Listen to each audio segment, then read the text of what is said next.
ఈ శుభం సినిమా విషయానికి వస్తే అందులో ఒక పదాన్ని కూడా మీనింగ్ చెప్పేలాగా ఒక క్రియేట్ చేశారు. సమస్య అంటే ఏంటో తెలుసా?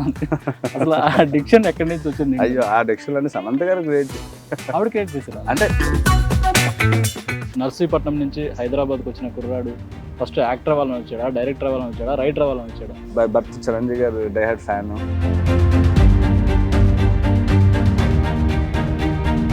చిరంజీవి గారు లాగా డాన్స్ చేసేయాలి, చిరంజీవి గారు లాగా యాక్ట్ చేసేయాలి, ఫైట్ చేసేయాలి.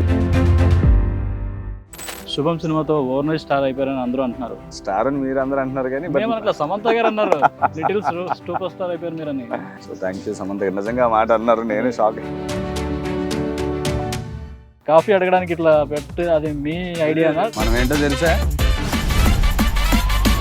ఆల్ఫా పురుషుడు. ఆల్ఫానే ఆడోళ్ళ దగ్గర, దెయ్యాల దగ్గర కాదు కదా.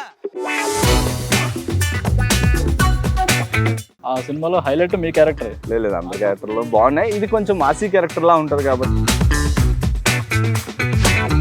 ప్రొడ్యూసర్ కానీ కాకుండా ఆమె ఒక క్యారెక్టర్ కూడా చేస్తున్నారు. చెప్పిన తర్వాత ఆమెతో పాటు మీరు ముగ్గురే యాక్ట్ చేశారు. ఆ ఫీలింగ్ ఏంటి, అసలు ఎలా అనిపించింది?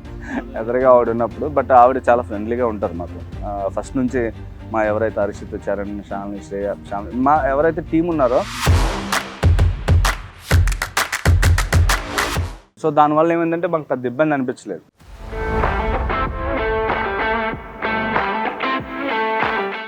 ప్రభాస్ గారి గురించి ఏం చెప్తారు? వీడెక్కడున్నారా చేరా, అది పర్ఫెక్ట్ డైలాగ్. ఈ శుభం టైంలో అసలు ఆవిడ ఎలా యాక్ట్ ఎలా నువ్వు ఇలాంటి క్వశ్చన్లు అన్నీ అడుగుతావు?